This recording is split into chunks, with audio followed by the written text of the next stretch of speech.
하나님의 말씀은 누가복음 2장 49절 50절 말씀이 되겠습니다.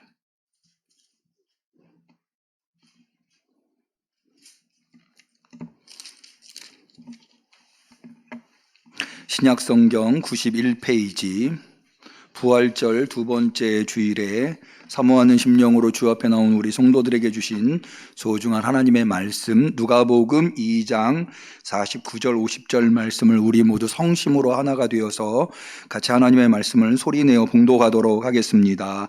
예수께서 가라사대 어찌하여 나를 찾으셨나이까? 내가 내 아버지 집에 있어야 될 줄을 알지 못하셨나이까 하시니 양친이 그 하신 말씀을 깨닫지 못하더라. 이는 하나님의 말씀입니다. 아멘. 아멘. 우리 성도님들 어렸을 때 여러분들의 모습은 어떠하셨었나요? 특별히 한 12살 때쯤, 남자분들은 소년 시절에, 여성분들은 소녀 시절에 모습이 어떠해 하셨습니까? 제가 이 질문을 하는 이유는 소년, 소녀, 그러니까 어렸을 때 우리가 어떤 모습을 하고 있었는가는 대단히 중요한 문제입니다. 우리 옛 속담에도 3살 버릇이 여든 간다고 하지 않습니까? 또 될성 부른 나무는 떡잎부터 알아본다. 이 모든 말들이 다 어렸을 때의 성품이 중요하다라고 하는 거죠. 예수님의 어린 시절은 어떠했을까요? 예수님의 어린 시절도 예수님을 이해하는 데 대단히 중요하다 할 수가 있겠습니다. 예수님의 어린 시절에 대한 이야기를 우리는 성경에서 찾기가 좀 쉽지 않습니다. 복음서는 예수님의 여러 이야기들을 수록하고 있지만 마가복음이나 누가복음에는 예수님의 탄생, 아기 때는 수록하고 있는데 소년 예수님의 이야기는 거의 자료가 없습니다. 유일하게 있다고 한다면 오늘 우리가 읽은 말씀입니다. 그런데 소년 예수님이 오늘 우리가 읽은 본문의 내용을 보면 우리가 생각한 것과는 사뭇 다른 모습을 보여주고 있습니다. 예수님이면 모든 일에 모범적인 것처럼 생각할 수 있는데요. 그런데 우리가 읽어보면 예수님이 왜 이러셨지? 이런 생각이 들 정도의 이야기가 소개되어 있습니다. 내용은 이런 겁니다. 예수님께서 한 12살쯤, 이 12살이라고 하는 게 좀 중요한데요. 왜냐하면 여자고 남자고 12살이 되면 이제 거의 성년에 들어섰다라고 그러니까 우리가 성년식 한다 그러잖아요. 되게 12살, 13살이 유대인들에 의하면 성년에 들어선 것으로 인정이 됩니다. 그래서 유대인들의 율법에 의하면 12살이 되면 그때부터 유대인의 명절을 지켜야만 하는 나이가 됩니다. 그래서 처음으로 예수님은 부모님들과 함께 예루살렘 성전의 유월절을 지키기 위해서 가시게 됩니다. 그렇게 이제 유월절을 지키러 마을 사람들이 떠나는데 예수님의 가족만 유월절을 지키는 게 아니라 팔레스틴 지역 각지에 흩어져 있는 유대인들이 다 예루살렘 성전에 와서 유월절을 지키기 때문에 예수님이 나사렛 사람이잖아요. 나사렛에서 예수님께서 자라셨기 때문에 나사렛 고을에 살고 있는 사람들도 태반이 유월절을 지키기 위해서 예루살렘으로 갔겠죠. 예수님이 자라셨던 나사렛과 예루살렘 성전은 한 120km 정도 떨어져 있다 하더라고요. 그런데 거기를 이제 갈 때는 가족 단위로 가기보다는 대개 우리도 어디 여행을 가면 비슷한 연령대의 사람들끼리 모여서 가지 않습니까? 그래서 어른 남자들은 어른 남자들끼리, 또 아주머니들은 아주머니들끼리, 애들은 또 애들끼리 이렇게 어울려서 예루살렘 성전으로 가게 되었습니다. 그렇게 이제 유월절을 예루살렘에서 보내고 돌아왔는데 한참을 고향으로 나사렛으로 돌아온 요셉과 마리아가 집 근처에 다 와서 보니까 소년 예수님이 사라진 거예요. 무리에 같이 있지 않은 거죠. 예수님을 잃어버린 거예요. 그러니까 마리아하고 요셉이 얼마나 정신없이 예수님을 찾으셨겠습니까? 아이를 잃어버려 보신 경험이 있으신 분들은 다 그 심정을 이해하실 텐데요. 정신없이 예수님을 찾아서 온 길을 되짚어 올라갔는데 3일 길을 올라갔다고 되어 있습니다. 그러니까 아마도 예루살렘 성전을 떠나 나사렛까지 이 120km가 한 3일 길 정도 된다고 그랬거든요. 그러니까 집에 근처에 다 와서야 예수님을 잃어버린 것을 알게 되었고 되짚어 올라가다가 예루살렘까지 이르게 되었는데 예루살렘의 성전에 가보니까 마침 거기 예수님이 있는 겁니다. 그런데 거기에 이제 예수님이 어른들과 함께 묻기도 하고 듣기도 하는 그런 상황에 있었던 거예요. 아마도 한 12살 난 소년이 성전에서 이런저런 이야기들을 어른들이랑 나누니까 사람들이 신기해서, 왜 우리도 지금은 그렇지 않습니다만은 예전에는 아이들이 어른들이랑 섞여서 이야기하는 일들이 별로 없잖아요. 아이들이 조금이라도 어른들이랑 섞여서 얘기하려 치면 어른들이 대개는 어린아이가 어디 어른들 얘기하는데 끼려고 하느냐 이렇게 이제 소외시키곤 했지 않습니까?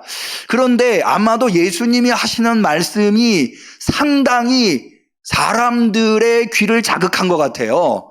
그래서 사람들이 거기 모이게 되었고 거기 있는 선생님들하고 묻기도 하고 듣기도 하고, 그래서 거기 있는 사람들이 예수님이 하는 말씀에 담겨있는 지혜에 깜짝 놀랐다고 되어 있습니다. 사실요, 이 지혜라고 하는 것은 대답에만 지혜가 있는 게 아니라 어느 측면에서는 묻는 질문에도 엄청난 지혜가 담겨 있는 경우가 있어요. 어느 정도의 지혜가 있어야 사실은 질문도 가능하거든요. 그런데 12살, 13살 정도 되는 소년이 지혜롭게 질문하는 것을 보면서 사람들이 신기해했겠죠. 그건 사람들 얘기고, 성전에서 그렇게 있는 소년 예수님을 발견한 마리아하고 요셉은 얼마나 화가 났겠습니까? 3일 동안 찾아보신 분은 아실 거예요. 애를 찾으면서 막 부글부글 이 녀석 만나기만 해봐라, 내가 가만두나 봐라, 이런 마음을 가지고 찾아다니지 않았겠습니까? 그래서 마리아가 보자마자 소년 예수님을 질책합니다. 아이야, 어찌하여 우리에게 이렇게 하였느냐? 보라, 내 아버지와 내가 근심하여 너를 찾았노라. 얼마나 속상했으면 예수님을 보자마자 마리아가. 그런데요, 이 예수님이 이런 정도 됐으면 사실은 마리아한테, 어머니 잘못했습니다. 제가 깜빡 잊고 부모님한테 제가 여기 있다는 말씀을 못 드렸네요. 정말 죄송합니다. 무릎 꿇고 손을 싹싹 빌어도 화가 풀릴까 말까 하는데 예수님이 하시는 대답은 더 가관입니다. 이렇게 예수님이 대답하세요. 어찌하여 나를 찾으셨나이까? 내가 내 아버지 집에 있어야 될 줄을 알지 못하셨나이까? 어찌하여 나를 찾으셨나이까? 내 아버지 집에 있어야 될 줄을 알지 못하셨나이까? 한편으로 들어보면 소년 예수님이 마리아한테 이렇게 버르장머리 없이 이야기를 할 수 있을까? 이런 생각이 들 정도의 대답을 하고 있는 거죠. 여러분, 성경에서요, 좀 상식적이지 않은, 일반적이지 않은 이야기가 나올 때는 거기에는 특별한 의미가 있는 거예요. 특별히 여러분, 대부분의 이야기는요 다 교훈을 담고 있습니다. 이야기를 통해서 듣는 사람들로 하여금 흥미를 유발시켜서 교훈을 주려고 하는데 목적이 있는 거거든요. 우리가 어렸을 때 할머니가 무릎에 앉혀놓고 옛날 이야기들을 많이 해주셨을 텐데 그 이야기들을 해주는 이유가 있죠. 그 이야기에 교훈이 담겨있기 때문이거든요. 그러니까는 여기 지금 누가복음에서, 다른 복음서에서는 다루고 있지 않은 이 예수님, 소년 예수님의 이야기를 누가복음이 수록할 때에는 여기에 교훈을 주기 위한 목적이 있다고 하는 거죠. 그럼 그 교훈이 무엇이냐? 예수님이 버르장머리가 있네 없네 이런 거는 이런 것이 중요한 게 아니라 여기에 담겨 있는 교훈이 뭐냐? 이것을 배우는 것이 중요하거든요. 그런데 이것을 곱씹어 보면은요, 사실 이 소년 예수님의 이야기가 우리에게 주는 교훈이 결코 가볍지 않다는 생각이 들더라고요. 오늘은 바로 그 지점을 좀 여러분들과 나누려고 하는데요. 그것은 뭐냐 하면 결론부터 이야기하자면 예수님의 아버지 요셉과 마리아가 예수님에 대해서 오해하고 있다고 하는 것, 예수님이 누구시며 예수님이 왜 이 세상에 오셨는가에 대해서 오해하고 있다고 하는 것을 지적해 주기 위해서, 그렇게 함으로써 예수님이 누구시고 무슨 일을 하려고 하시는가를 드러내려고 하는 데에 그 목적이 있는 것이다. 다시 설명을 좀 드려볼게요. 여러분, 누가복음에 의하면 잘 아시다시피 예수님께서 태어나기 전에 천사가 마리아를 먼저 찾아옵니다. 그러면서 마리아에게 하나님의 은혜가 임할 것이고 너가 아이를 낳을 것이다. 그 아이는 온 인류를 구원하는 구세주가 될 것이다 라고 하는 수태고지를 해줍니다. 그때 아시다시피 내가 남자를 알지 못하는데 어떻게 아이를 낳습니까? 그때 천사가 한 말이 하나님의 모든 말씀에는 능치 못함이 없느니라 라고 하는 이야기를 해주죠. 뿐만 아니라 그렇게 해서 베들레헴에서 아이를 출산하게 되는데요. 그때의 천사들이 또 목동에게 찾아가죠. 그러면서 너희를 위하여 오늘날 다윗의 동네에 구주가 나셨으니 곧 그리스도 주시니라. 너희는 가서 강보에 쌓여 구유에 누인 아기 예수를 보라 라고 해서 목동들이 이 마리아를 찾아오거든요. 그러면서 마리아한테 찾아와서 이 아기를 왜 자기들이 찾아왔는가에 대해서 천사를 만난 이야기를 다 해줍니다. 그래서 이 태어난 아기가 누구며 무엇을 하려고 태어났는지에 대해서 여러 차례 마리아가 듣습니다. 뿐만 아니라 유대인들은 남자아이가 태어나면 7일 후에 8일 만에 할례를 하도록 되어 있었습니다. 또 정결법에 의하면 남자아이를 출생한 여성의 경우에 이 정결법에 의해서 제사를 드려야 했습니다. 그래서 마리아하고 예수님이 예루살렘에 아기 예수님을 데리고 마리아가 예루살렘 성전에 왔을 때 거기에서 기거하고 있는 시므온이라는 예언자와 안나라고 하는 예언자를 만나게 됩니다. 그리고는 이 시므온이라는 예언자와 안나라는 예언자가 예수님을 보자마자 그를 통하여서 온 인류가 구원을 받게 될 것이라고 하는 것을 마리아에게 이야기를 해 줍니다. 그러니까 뭐냐 하면 마리아는 예수님이 태어났을 때 자기가 잉태했지만 출산했지만 이 아기가 누구며 무엇을 위해서 이 세상에 왔는지를 알고 있는 거예요. 그런데 그런 아기가 12년 동안 나사렛에서 마리아와 요셉의 돌봄을 받으면서 자라난 거예요. 그 사이에 이 마리아와 요셉은 이 예수라고 하는 인물이 어떤 인물이며 무엇을 하러 이 세상에 왔는지를 까맣게 잊어버리고 있었던 거죠. 그래서 여기 지금 마리아가 잃어버린 예수님을 찾아서 예루살렘 성전에 도착했을 때 제일 먼저 한 말이 뭐예요? 어찌하여 이렇게 하였느냐? 내 아버지와, 누구를 얘기하는 겁니까? 요셉을 얘기하는 거예요. 내 아버지와 내가, 너의 어머니 마리아인 내가 너를 찾느라고 근심했다, 염려했다, 걱정했다. 지금 예수님의 아버지를, 예수님의 어머니를 누구로 보고 있는 겁니까? 요셉과 마리아로 보고 있는 거죠. 그런데 거기에다가 예수님은 뭐라고 말씀하시는가 하면 어찌하여 나를 찾으셨습니까? 내가 내 아버지 집, 여기서 내 아버지 집은 누구를 얘기하는 겁니까? 하나님을 얘기해요. 내 아버지 집은 어디를 얘기하는 거예요? 예루살렘 성전. 내 아버지 집에 있어야 될 줄을 어찌 모르셨습니까? 여기 될 줄이라고 하는 말은 우리나라 말로는 번역이 좀 쉽지 않은데요.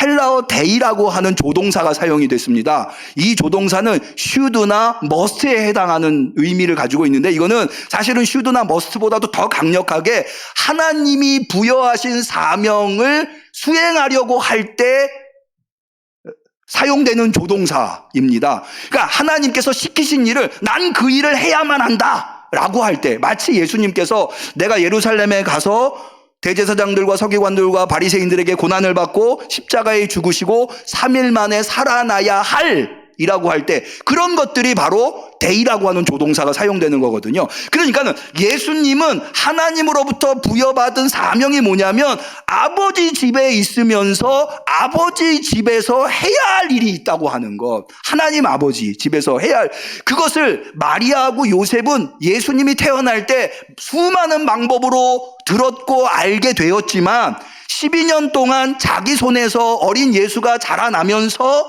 그거를 다 잊어버리고 예수님을 엉뚱한 곳에서 찾고 있었던 겁니다. 저는 이 예수님께서 마리아에게 내 아버지와 나에게 어찌하여 이렇게 하였느냐 라고 말하는 마리아에게 예수님이 내가 내 아버지 집에 있어야 할 줄을 왜 모르십니까? 라고 말씀하신 것이 오늘 우리 그리스도인들에게 하시는 말씀처럼 저는 느껴지더라고요. 여러분, 여러분들의 심령 가운데에 예수님이 계신 줄로 믿습니다.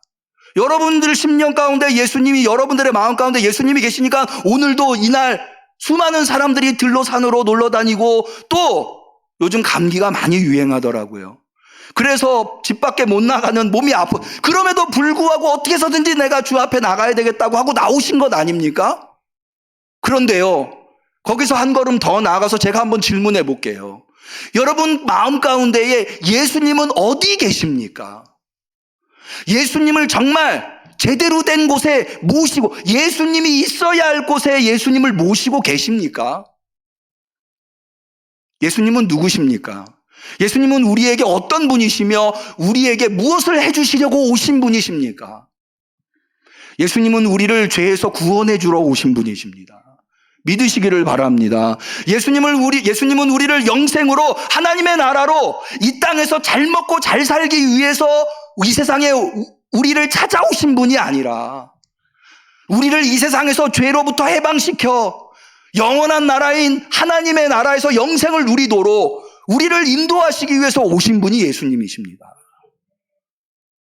그런데 그런 예수님을 영접하고 세례를 받고 우리가 세례받을 때 예수님은 어떤 분이시고 우리에게 무엇을 해주시러 오신 분인가 다 고백하고 세례를 받았어요. 그런데 1년, 2년, 10년, 20년 신앙생활하면서 우리는 그런 예수님을 잊어버리고 어쩌면 내가 이 세상 속에서 살아갈 때에 힘들고 어렵고 주님, 내가 경제적으로 어렵습니다. 이 자리에 계셔서 나 경제적으로 어렵지 않게 해주세요. 주님, 나 몸이 아픕니다. 이 자리에 계셔서 내 아픈 거 치료해 주세요. 주님, 내가 사람들로부터 상처받았습니다. 이 자리에 계셔서 상처받은 것 해결해 주세요. 물론 예수님은 그런 것도 해결해 주세요. 그런 것도 들어주세요. 예수님이 굶주린 사람들 물고기 2마리 보리떡 5개로 먹이셨어요. 죽은 사람 살리셨고요. 아픈 사람 치료해 주셨어요. 그런데요, 그것만을 위해서 이 세상에 예수님이 오신 게 아니라는 거예요. 사실은 그것보다 훨씬 더 중요한 건 죄로부터 우리를 건져내셔서 우리를 하나님의 나라로 인도해 주시려고 이 세상에 왔다는 거죠. 그렇다면 우리는 예수님을 어디서 만나야 할까요? 그렇다면 우리는 예수님이 무슨 일을 하신다고 생각하며 그 일에 동참해야 할까요? 주님은 우리를 어떻게 구원하셨습니까? 주님은 십자가 위에서 우리를 구원하셨습니다. 믿으시기를 축원합니다. 여러분, 마치 우상을 모셔놓듯이 우리가 예수님을 모셔놓고 있지는 않습니까? 거기 이렇게 예수님 모셔놓고 예수님 나 복 주세요 그러고 있지는 않습니까? 예수님은 그런 우상이 아닙니다. 예수님은 이 세상에 해야 할 일, 십자가의 길을 가셔야 할 일을 하시기 위해서 오셨고 십자가에 달리시기 위해서 오셨어요. 그렇다면 우리는 예수님을 어디서 만나야 할까요? 예수님 말씀하신 거예요. 아무든지 나를 따라오려거든 자기를 부인하고 자기 십자가를 지고 나를 쫓을 것이니라. 내가 엉뚱한 곳에서 예수님을 찾고 있으니 예수님을 놓쳐버리고 예수님을 잃어버리고 살고 있는 것은 아닌가. 세상적인 것, 육적인 것에만 함몰되어서 그 자리에서 예수님을 찾고 있으니 예수님을 못 만나고 있는 건 아닌가. 여러분, 예수님을 올바로 모실 수 있기를 축원합니다. 예수님을 올바로 따르실 수 있기를 축원합니다. 예수님을 올바로 섬기시는 성도님들이 되시기를 바랍니다. 예수님께서 어린 시절의 이야기, 예수님의 어린 시절의 이야기는, 이야기가 주는 교훈은 예에서 끝나지 않습니다. 한 가지 더 있습니다. 우리가 오늘 읽지는 않았습니다만은 그 다음에 나오는 51절, 52절, 특별히 52절에 보면 이런 내용이 나옵니다. 예수는 그 지혜와 그 키가 자라가며 하나님과 사람에게 더 사랑스러워지시더라. 더 사랑스러워지시더라. 저는 이 말씀이 마음에 와 꽉 박히더라고요. 하나님과 사람에게 더 사랑스러워지시더라. 하나님에게만 사랑스러워진 게 아니라 사람들에게도 더 사랑스러워졌다는 거예요. 근데요, 제가 지난 주간에 좀 제 마음에 와 닿는 기사 하나를 봤어요. 한번 보여주실까요? 이게 무슨 기사냐면요, 갤럽이라고 하는 여론조사 아시죠? 예, 거기 갤럽이 이번에 창립 75주년이 되었다고 해요. 그래서 창립 75주년 기념으로 전 세계의 61개국에 5만 7천 명 정도 되는 사람들을 대상으로, 우리나라는 한 1,000명 정도 되는 사람들을 대상으로 이 신앙도, 종교도를 조사를 한 거예요. 이게 바로 그 표예요. 그래서 이게 오차 범위가 신뢰 수준이 95% 이상이더라고요. 오차 범위가 3%. 꽤 열심히 조사를 한 건데요. 제가 여기서 보면 여러분이 보시는 왼쪽에 있는 게 61개국 통계예요. 그래서 종교 생활을 하지 않더라도 나는 신앙인인가 라고 하는 데에 62%가 지금 나는 종교 생활을 따로 하지 않더라도 신앙인이다 라고 이야기를 하고 있고, 그런데 오른쪽에 보시는 거는요, 한국인들은 보시면 종교적인 사람이라고 보는 게 36%, 62%의 절반 정도밖에 안 되죠. 저는 우리나라 사람들이 굉장히 신앙심이, 여러분, 천주교, 불교, 기독교를 합치면은 5천만보다 훨씬 더 많다고 하죠. 그래서 신앙심이 굉장히 다른 나라보다 특출나다고 생각을 했는데 생각보다 적어요. 61개국 평균보다도 더 적어요. 절반밖에 안 되는 거예요. 더 나아가서 하나님이 있는가, 신의 존재를 믿는가, 여러분 왼쪽에 보시는 게 신의 존재인데요, 61개국 평균은 72%예요. 그리고 신의 존재를 믿지 않는다 16%예요. 근데 우리나라는요, 신의 존재를 믿는 사람이 41%, 안 믿는다는 사람이 41%, 그 다음에 중간에 있는 확실치 않다는 사람 17%. 그러니까 하나님의 존재, 신의 존재를 믿지 않는 사람과 믿는 사람이 반반인 거예요. 중간이 좀 있고요.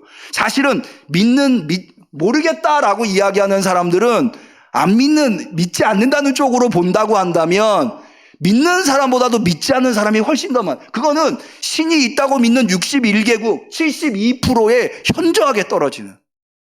저는 이 통계를 보면서요, 왜 그렇지? 내가 생각한 거는 완전히 다르더라고요. 왜 이런 통계가 나왔지?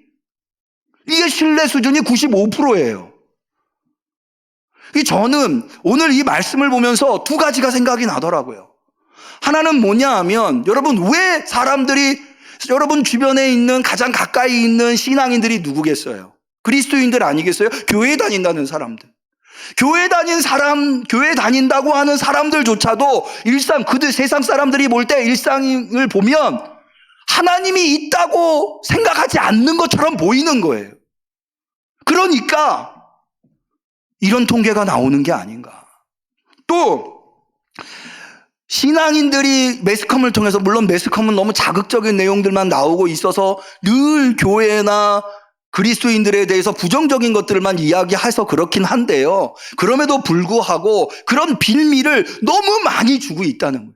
오늘 우리가 읽은 본문에 나온 예수님께서 지혜와 키가 자라가면서 어떻게 되셨다고요?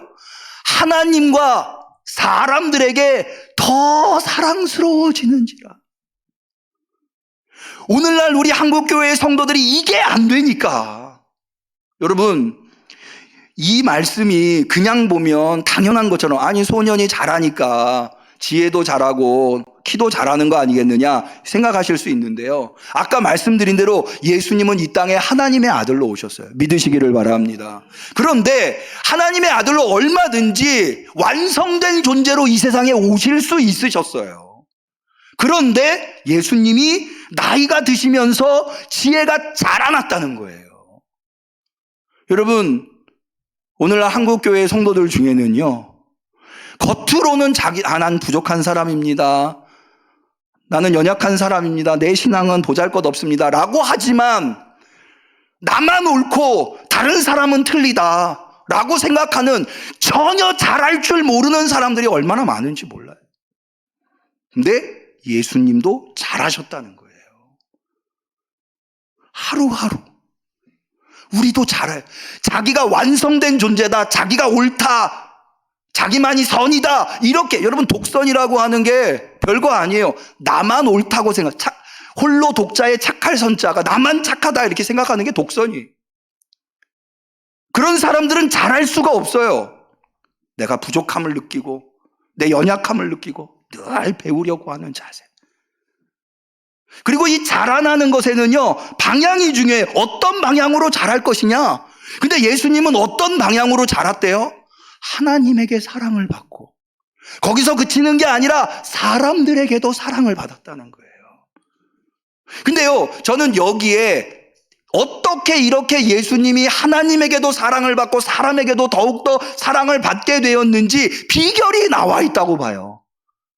자, 51절을 다시 한번 볼까요? 그 바로 앞에 예수님에 대해서, 예수께서 한 가지로 내려가서, 여기 한 가지라고 하는 것은 부모님과 한 가지. 아까 제가 말씀드렸죠. 예루살렘 성전에 계시는 예수님을 발견하고 마리아랑 대화를 나누잖아요. 그런 다음에 마리아와 요셉을 따라서 나사렛으로 오신 거예요. 그 얘기를 이렇게 표현한 거예요. 부모를 따라서 한 가지로 내려가사 나사렛에 이르러 순종하여 받드시더라. 누구에게 순종하고 누구를 받들었다는 이야기일까요? 부모님. 여러분, 부모님이 비록 예수님에 대해서 오해를 하고 있어요. 그러나 예수님은 그렇다고 그런 부모님을 정죄하거나 부모님과 결별하지 않았어요. 부족함을 알고도 한 가지로. 여러분, 사람은 다 부족해요. 나를 보면 알잖아요. 사람은 얼마나 부족한지. 사람들은 누구나 다 부족한 면들이 있는 거예요. 그것이 나에게 죄를 짓게 한다거나 죄로 나를 끊는 것이 아니라면 양보할 수 있어야 돼요. 한 가지로. 부모님이 예수님에 대해서 오해하고 있는 부분은 있지만 예수님은 그렇다고 해서 그 부모님을 거절하지 않았어요. 한 가지로 순종하여 받들었다는 거예요. 저는 오늘날 우리 그리스도인들에게 이런 성품이 필요한 게 아닌가. 그런 성품을 우리 그리스도인들이 가질 수 있다면 그렇게 해서 하루하루, 여러분, 우리 그리스도인들은요, 어떻게 보면 도 닦는 사람들이라고 할 수 있어요. 왜? 바울 사도가 그리스도인들에게 뭐라고 했어요? 십자가의 도를 배우라고 그랬거든요. 매일매일 십자가를 바라보고 매일매일 십자가를 지고 간다고 하는 사람들이 우리 그리스도인들 아니에요? 십자가의 도를 배운. 요즘 젊은 사람들이 좋아하는 노래 중에요, 아주 유명한 노래인데, 디올팍이라고 하는 가수가 부른 노래. 나는 여전히 크리스찬이다. 근데 그 가사에 F자로 시작되는 영어 욕이 들어가 있긴 합니다만은, 그 디올팍이라고 하는 그 가수가 내용이 뭐냐면은요, 나는 여전히 크리스찬이라고 하는 내용이, 나는 성적으로 문란하고 명품을 둘렀지만 나는 주일에 교회를 간다. 왜? 나는 여전히 기독교인이기 때문이다. 이렇게 얘기해요. 그 가사의 의미가 무엇인지, 왜 그런 가사를 썼는지 기자와 인터뷰를 한 것을 제가 봤는데요. 기독교인들의 허울뿐인 모습, 그런 모습이 오늘날 우리 사회를 대변하고 있는 것처럼 보여서 그런 의미로 가사를 썼다는 거예요. 이른바 썬데이 크리스찬. 아니, 크리스찬 인 처치, 교회 안에서만 크리스찬인 사람. 여러분, 우리는 그래서는 안 돼. 우리 한국교회의 성도들이 그런 모습을 보여주기 때문에 아까 보신 표대로 한국에 있는 일반인들이 하나님을 믿지 않고 나는 종교인이 아니라고 61개국 평균보다도 절반밖에 되지 않는 모습을 보여주고 있는 것이 아닌가. 저는요, 거듭거듭 말씀드립니다마는 우리 응암교회가 이 지역에서 꼭 필요한 교회가 되기를 바랍니다. 그런 교회로 인정받을 수 있기를 축원합니다. 늘 그것을 위해서 기도하고 있어요. 그러려면 우린 두 가지를 잊어버려서는 안 돼요. 첫 번째, 우리가 비록 세상에 있지만 우리는 하나님 나라를 바라보며 그 나라를 향해서 가는 사람들이다. 두 번째, 그렇다 하더라도 우리는 하나님께도 사랑을 받고 하루하루 신앙을 더해가면서 사람들에게도 더 사랑을 받을 수 있는, 우리가 잘 한 가지로 순종하며 받들 수 있는, 마치 예수님께서 내가 선생으로 너희 가운데 있지만 너희 중에 섬기는 자로 왔다고 말씀하신 대로 우리도 세상 가운데서 잘 섬길 수 있는, 그래서 인정받을 수 있는 우리 성도님들 응암교회가 되시기를 주님의 이름으로 간절히 축원합니다. 기도하겠습니다. 하나님 아버지, 오늘 이렇게 거룩한 성일에 주님의 소년 이야기를 통하여서 귀한 깨달음을 허락하여 주시니 감사합니다. 주님, 우리가 주님을 올바로 섬길 수 있게 하옵소서, 올바로 따를 수 있게 하옵소서, 주님을 올바로 모실 수 있게 하옵소서. 주님 또한 우리 신앙생활을 함으로 말미암아 우리 응암교회 성도들은 신앙생활이 더하면 더할수록 하나님께 사랑을 받을 뿐만 아니라 세상 사람들에게도 사랑 많이 받는 신앙인들이 다 되게 하여 주옵소서. 예수님의 이름으로 기도 올리옵나이다. 아멘. 잠시만요. 우리 오늘